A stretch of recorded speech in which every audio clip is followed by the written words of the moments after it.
डिसेंबर महिना सुरू झाला आहे. अजूनही लाडकी बहीण योजनेच्या पात्र लाभार्थ्यांना नोव्हेंबर महिन्याचा हप्ता मिळालेला नाही. म्हणजे नोव्हेंबरचा हप्ता आता लांबणीवर गेला आहे. त्यानंतर आता डिसेंबर महिन्याचा हप्ता कधी येणार असा प्रश्न विचारला जात आहे. दरम्यान आता याबाबत कोणतीही अधिकृत माहिती समोर आलेली नाही.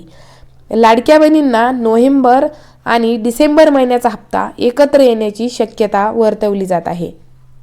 राज्यात 2 आणि 3 डिसेंबर रोजी नगरपरिषद नगरपंचायतीच्या निवडणुका आहेत. या काळात महिलांच्या खात्यात पैसे येणे शक्य नाही, कारण यावेळी आचारसंहिता लागू असते. त्यामुळे डिसेंबरच्या पहिल्या आठवड्यात पैसे येण्याची शक्यता कमीच आहे. मागच्या वर्षी विधानसभा निवडणुकीआधी महिलांना 2 महिन्याचे पैसे एकत्र देण्यात आले होते. त्यामुळे यावेळी देखील 2 महिन्याचे पैसे एकत्र येणार असल्याचे बोलले जात आहे. जिल्हा परिषदेच्या निवडणुका होण्याआधी महिलांच्या खात्यात पैसे जमा होऊ शकतात. याबाबत लवकरच अधिकृत घोषणा केली जाणार आहे. राज्यात सध्या स्थानिक स्वराज्य संस्थांच्या निवडणुका सुरू आहेत.